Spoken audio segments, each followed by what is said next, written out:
సభ speaker పెద్దలు గడ్డం ప్రసాద్ కుమార్ గారు, గౌరవనీయులు మంత్రివర్యులు పొన్నం ప్రభాకర్ గారు, గౌరవ మంత్రివర్యులు పెద్దలు శ్రీహరి ముదిరాజు గారు, దుబ్బాక శాసనసభ్యులు కొత్త ప్రభాకర్ రెడ్డి గారు, శాసన మండలి సభ్యులు గౌరవనీయులు యాదవ్ రెడ్డి గారు, దేశపతి శ్రీనివాస్ గారు, ఆయిల్ఫెడ్ చైర్మన్ మిత్రులు నర్రా జంగారెడ్డి గారు, ఆయిల్ఫెడ్ అధికారులు, జిల్లా కలెక్టర్ గారు, వేదిక మీద ఉన్నటువంటి జిల్లా ఆయిల్ఫెడ్ ఇన్ఛార్జ్ ఇతర అధికారులు, ముఖ్యంగా తెలుగు నూతన సంవత్సరం సందర్భంగా ఈరోజు ఈ కార్యక్రమాన్ని ఏర్పాటు చేసి ఇనిషియేట్ తీసుకొని ఇంతమంది రైతన్నల్ని ఒక సమావేశ మందిరానికి తీసుకొచ్చినటువంటి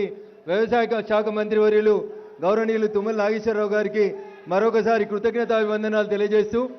సమావేశంలో పాలు పంచుకుంటున్నటువంటి రైతన్నలందరికీ కూడా తెలుగు నూతన సంవత్సరం సందర్భంగా శుభాకాంక్షలు అభినందనలు తెలియజేస్తా ఉన్నాను. ఇందాక దుబ్బాక శాసనసభ్యులు గారు మాట్లాడుతూ ఒక మాట అన్నారు, ఆయిల్ ఫెడ్ వేసేటువంటి లేదా ఆయిల్ ఫామ్ వేస్తున్నటువంటి రైతన్నలకి 4 సంవత్సరాలు పంట వచ్చేంత వరదాకా రైతుకి ఇబ్బంది కాకుండా ఉండడానికి అని చెప్పి భారత ప్రభుత్వం కానీ రాష్ట్ర ప్రభుత్వం కానీ ఏదైనా సాయం చేస్తే బాగుంటుందని భారత ప్రభుత్వం national mission for edible oil పేరిట పామ్ ఆయిల్ వేస్తున్నటువంటి ప్రతి రైతుకి ప్రతి సంవత్సరం 1 ఎకరాకి 4,200 రూపాయల్ని రెగ్యులర్గా ప్రతి రైతుకి ఇక్కడ ఆయిల్ ఫామ్ పండిస్తున్న ప్రతి రైతు ఖాతాలో రైతు విత్తనం కొనుగోలు చేసిన మరుక్షణం నుంచి పంట చేతికి వచ్చేంత వరదాకా ప్రతి సంవత్సరం ప్రతి ఎకరాకి 4,200 రూపాయల్ని రైతుల ఖాతాలో వేస్తుంది. పడకపోతే అది మీ తప్పది, మీ జిల్లా ఇన్ఛార్జిగా పనిచేస్తున్నటువంటి ఆయిల్ ఫెడ్ అధికారి తప్పు. ఆయిల్ ఫెడ్ అధికారి సిద్దిపేట ఇన్ఛార్జి గారు ఎవరైనా ఉంటే దయచేసి జిల్లా కలెక్టర్ గారు కొంతమంది రైతన్నలకి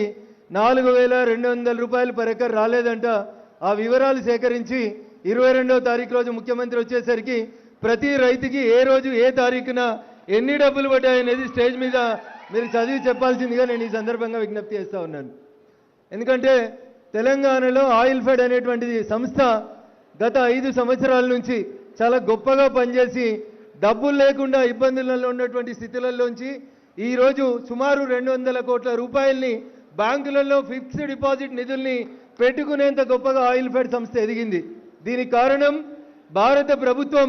2004 నుంచి 2014 వరకు ఎడిబుల్ ఆయిల్స్ని ఇతర దేశాల నుంచి సుమారు 9 మిలియన్ టన్నుల వరకు ఎడిబుల్ ఆయిల్స్ని దిగుమతి చేసుకునేటువంటి పరిస్థితి ఉంటే భారత ప్రభుత్వం 2014 తర్వాత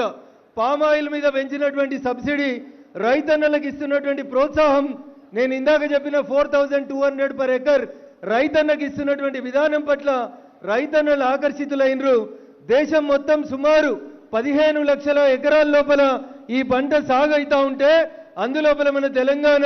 మిగతా రాష్ట్రాలతో పోటీపడి ఎక్కువ శాతం పామాయిల్ దిగుమతికి పామాయిల్ను పండించేటువంటి దిశగా అడుగులేస్తున్నందుకు తెలంగాణ రైతాంగానికి ఈ ఉగాది పర్వదినం సందర్భంగా నేను శుభాకాంక్షలు అభినందనలు తెలియజేస్తా ఉన్నాను. ఎప్పుడైతే 2021లో గౌరవనీయులు తుమ్మల నాగేశ్వరరావు గారు అశ్వరావుపేటకి ఈ ప్రాంతం నుంచి రైతుల్ని పంపండి అని చెప్పి అప్పుడున్నటువంటి మంత్రి గారు హరీష్ గారు అప్పటి కలెక్టర్ గారు అడిగితే దుబ్బాక ప్రాంతంలో ఎవరు కూడా ఈ పామాయిల్ పంట పెట్టడానికి కొంచెం హెసిటేట్ చేసినప్పుడు మొట్టమొదటి రైతుగా దుబ్బాక నియోజకవర్గంలో నేనే నా సొంత గ్రామం బొప్పాపూర్ లోపల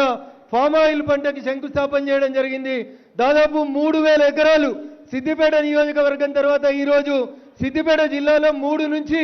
3,500 ఎకరాల వరకు రైతులు పామాయిల్ పంట పండిస్తూ ఉన్నారంటే ఆ రోజు ఖమ్మంకి బస్సులు కట్టి అశ్వరావుపేటకు బస్సులు కట్టి రైతుల్ని తీసుకుపోయి పామాయిల్ గురించి పదే పదే ఎక్స్ప్లెయిన్ చేయడం వల్ల ఈ ప్రాంతాల్లో ఉన్నటువంటి కోతుల బాధ తప్పించుకోవడానికో ఇతర అడవి పందులు లాంటి సమస్యల నుంచి బయటపడడానికో రైతన్నలు పామాయిల్ వైపు అడుగులు వేయడం జరిగింది. నిజంగా పామాయిల్ పంట ఒక రకంగా చెప్పాలంటే రైతుకి మంచి ఆదాయాన్ని ఇస్తూ ఉంది. కాబట్టి రైతన్నలు ఎవరెంత చెప్పినా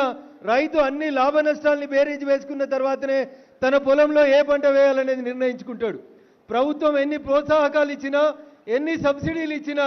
రైతు తన రోజువారీ వ్యవసాయం పనులోపల తనకు నష్టం లేదనుకున్నప్పుడు మాత్రమే ఆ పంట వైపు ముందుకు పోతాడు. పండించిన పంటని పొలం దగ్గర నుంచి ట్రాన్స్పోర్ట్ చేసే బాధ్యతను కూడా ప్రభుత్వం తీసుకొని ట్రాన్స్పోర్ట్ ఖర్చులు కూడా ప్రభుత్వమే ఇస్తుంది. కాబట్టి రైతన్నకి మార్కెట్ పోవాలి, ఆరవయ్యాలే, వాన పడ్డది, రాళ్ళు పడ్డాయి, ఆగమైపోయినామనేటువంటి బాధ లేకుండా ప్రశాంతంగా రైతు 365 రోజులు ప్రశాంతంగా ఉండాలి అంటే ఫామ్ ఆయిల్ వైపు మనందరం కూడా నడవాలని చెప్పి మీ అందరినీ కూడా కోరుకుంటూ ఆ దిశగా గత ప్రభుత్వం ప్రస్తుత ప్రభుత్వం చేస్తున్నటువంటి పనిని అభినందిస్తూ ఎద్దేడ్చిన వ్యవసాయం రైతేడ్చిన రాజ్యం బాగుపడదు కాబట్టి రైతన్నల సంక్షేమం కోసం మీరు మేము అందరం భారత ప్రభుత్వం ఇస్తున్నటువంటి సబ్సిడీలు ప్రోత్సాహకాలను తీసుకొని ముందుకెళ్లాలని ఫామ్ ఆయిల్ సాగు దిశగా మనందరి అడుగులు పడాలని మీకందరికీ మరొకసారి ఉగాది పర్వదినం సందర్భంగా శుభాకాంక్షలు అభినందనలు తెలియజేస్తూ సెలవు తీసుకుంటా ఉన్నాను. జై జవాన్ జై కిసాన్.